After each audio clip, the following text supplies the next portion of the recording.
प्यारे बच्चों, स्वागत है आपका आज के इस वीडियो में। आज हम जानेंगे प्री पीएचडी के लिए जो कॉमन सिलेबस है, जो आज ही जारी हुआ है हेमवती नंदन बहुगुणा गढ़वाल केंद्रीय विश्वविद्यालय के द्वारा। इसमें प्री पीएचडी प्रवेश परीक्षा होनी है।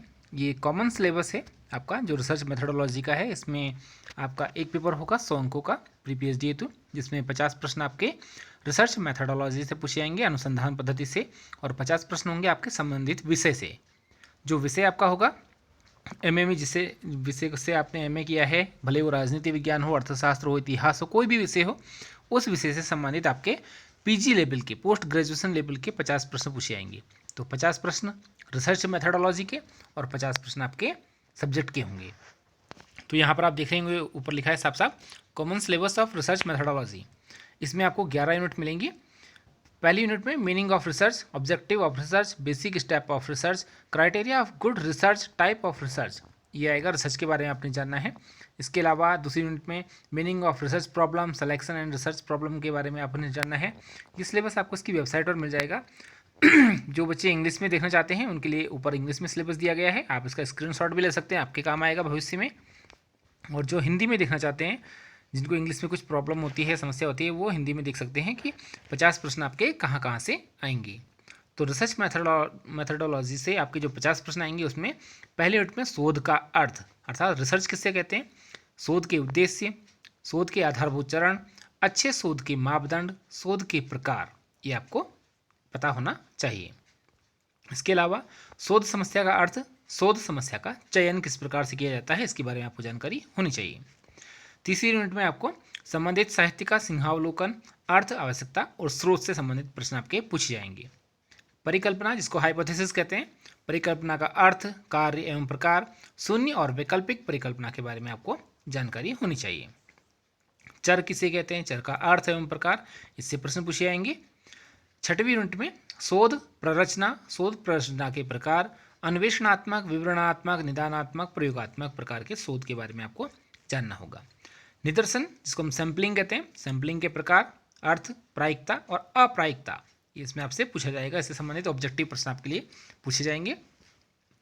8वीं यूनिट है आपकी आंकड़े संकलन के उपकरण एवं तकनीकियाँ, खास करके आंकड़े किस प्रकार से एकत्र किए जाते हैं, उसमें प्रश्नावली, अनुसूची, साक्षात्कार, अवलोकन, एकल अध्ययन पद्धति, सर्वेक्षण इत्यादि से संबंधित प्रश्न होंगे।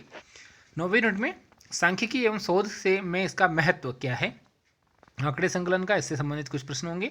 और जो 10वां आपसे प्रश्न वो पूछा जाएगा यूनिट, वो है शोधाख्या, प्रारंभिक लेखन, शोध का मुख्य भाग, संदर्भ ग्रंथ सूची, कार्यशाला, सेमिनार, सम्मेलन, संगोष्ठी इत्यादि का अर्थ एवं शोध में इनका क्या महत्व होता है, उसके बारे में आपको जानकारी होनी चाहिए। प्लेजरिज्म के बारे में आपसे पूछा जाएगा, इसकी अवधारणा और महत्व क्या है, प्लेजरिज्म आपको जानकारी होनी चाहिए।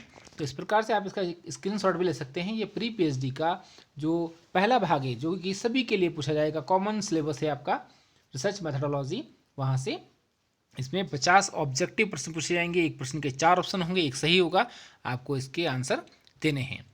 इसमें एक चीज़ और याद रखिएगा, 50 प्रश्न रिसर्च मेथोडोलॉजी के होंगे और जो शेष 50 प्रश्न होंगे वो आपके विषय से संबंधित होंगे, सब्जेक्ट से संबंधित होंगे। जैसे अगर आपने एमए से पॉलिटिकल साइंस से एमए किया है तो पॉलिटिकल साइंस के 50 प्रश्न पूछे जाएंगे। टोटल 100 प्रश्न होंगे। 2 घंटे का आपके पास समय होगा और आपको इसमें अच्छे अंकों से उत्तीर्ण होना है, तभी आपको इसमें प्री पीएचडी में प्रवेश मिलेगा।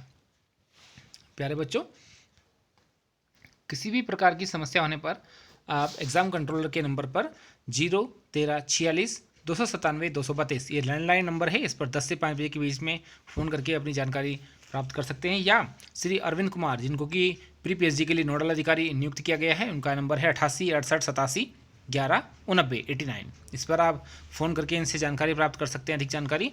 इसके अलावा ईमेल के माध्यम से भी आप एंट्रेंस एग्जाम के संबंध में जानकारी प्राप्त कर सकते हैं। आपको यहाँ पर एक लाल रंग से जो दिखाई दे रहा है, इस पर आप स्क्रीनशॉट भी ले सकते हैं और इस पर आप संपर्क कर सकते हैं। तो आइए जानते हैं इस वर्ष जो प्री पीएचडी हो रही है उसमें जो प्रमुख सीटें रखी गई हैं आपके लिए, फीस वगैरह है वो क्या क्या है।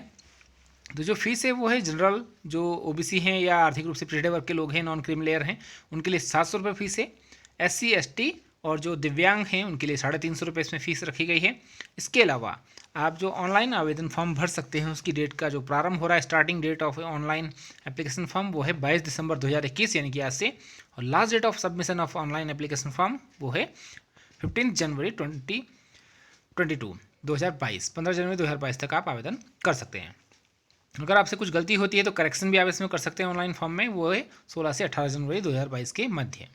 एडमिट कार्ड आपको 1 फरवरी 2020 से मिलने प्रारंभ हो जाएंगे और एग्जाम डेट आपको पहले बता ही चुके हैं पूर्व वीडियो में कि 6 फरवरी 2022 को आपका प्री पीएचडी का एग्जाम होगा। इसके 4 सेंटर बनाए गए हैं फिलहाल एंट्रेंस एग्जाम के लिए, आप लोग देख रहे हैं सामने। एक है श्रीनगर गढ़वाल में, जो कि कैंपस भी है आपका, इसमें इसका सेंटर कोड 1 होगा। बादशाही थोल टिहरी में दूसरा कोड है, तीसरा देहरादून में। और यदि उत्तराखंड से बाहर के बच्चे प्री पीएचडी का टेस्ट देते हैं उत्तराखंड में आने के लिए, तो उन्हें नई दिल्ली का भी एक सेंटर उपलब्ध कराया गया है।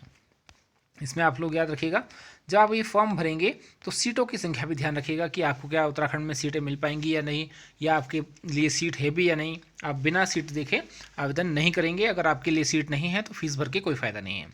तो सीटों को जान लेते हैं। जो फॉरेस्ट्री है, हॉर्टिकल्चर है, प्लांट साइकोलॉजी है या टेक्नोलॉजी है, आपकी रूरल टेक्नोलॉजी, सीड साइंस है, इन सब में अलग अलग सीटें हैं। मैं आपको एक बार दिखा देता हूँ, इसको एक बार देख लीजिए। मैं धीरे धीरे स्क्रॉल कर रहा हूँ ताकि आपको पता लग जाए कि आपके लिए कितनी सीटें हैं। जनरली जो बच्चे 8 साइज़ के होते हैं, इंग्लिश में देखिए काफ़ी सीटें हैं, इसमें 8 सीटें हैं, हिंदी में 3 सीटें हैं, म्यूज़िक में केवल 1 ही सीट है और वो भी आप देख सकते हैं एसटी के लिए 1 सीट बची है। तो जनरल वालों को ऐसी इसमें भर के कोई फ़ायदा नहीं है। उसी प्रकार से संस्कृत है, उसमें 3 सीटें हैं। कॉमर्स में 8 सीटें हैं प्री पीएचडी के लिए। डिफेंस स्टडीज़ में जो सैन्य विज्ञान होता है, इसमें 2 सीटें।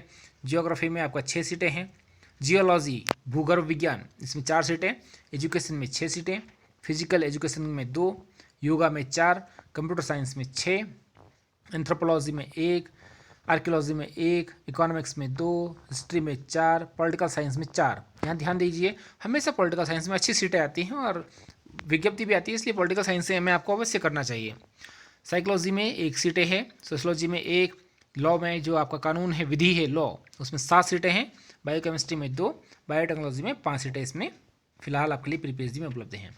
बॉटनी एंड माइक्रोबायोलॉजी में आपकी 8 सीटें हैं, सबसे ज़्यादा। इसके अलावा एनवायरमेंटल साइंस में 1, हिमालयन जो आपका सब्जेक्ट है इसमें बायोडाइवर्सिटी वाला, इसमें एक सीट है। जियोलॉजी में 6, बिजनेस मैनेजमेंट में 6 सीटें। जो आपका पर्यटन है, टूरिज्म, उसमें 3 सीटें। केमिस्ट्री में 6 सीटें। होम साइंस में 4, मैथमेटिक्स में 6, फार्मास्यूटिकल साइंस में 4, फिजिक्स में 4, स्टैटिक्स में 2 सीटें हैं। तो आप लोग देख लीजिएगा किस कैटेगरी में कौन आता है, उस हिसाब से आप आवेदन कीजिएगा। बिना सोचे समझे, बिना इसको विज्ञप्ति को पढ़े आप आवेदन नहीं करेंगे। इसके अलावा कुछ रोस्टर भी इसमें लागू होता है कि कौन कौन किस में है। इस रोस्टर को आप देख लेंगे HNBGU की वेबसाइट पर जाकर के, पूरा डिटेल उसमें है। और जो आपके नेट JRF हैं या टीचर्स जो फेलो हैं, उनके लिए भी इसमें कैंपस में कुछ सीटें रखी गई हैं। आप इसको ध्यान से देख लीजिएगा। अगर आप देखेंगे तो आपको इसका फ़ायदा होगा। यदि आप जॉब में हैं तो भी आप इसमें प्री पीएचडी में भाग लेकर के अपने लिए सीट सुरक्षित कर सकते हैं और आपको पीएचडी करने का अवसर ज़रूर मिलेगा।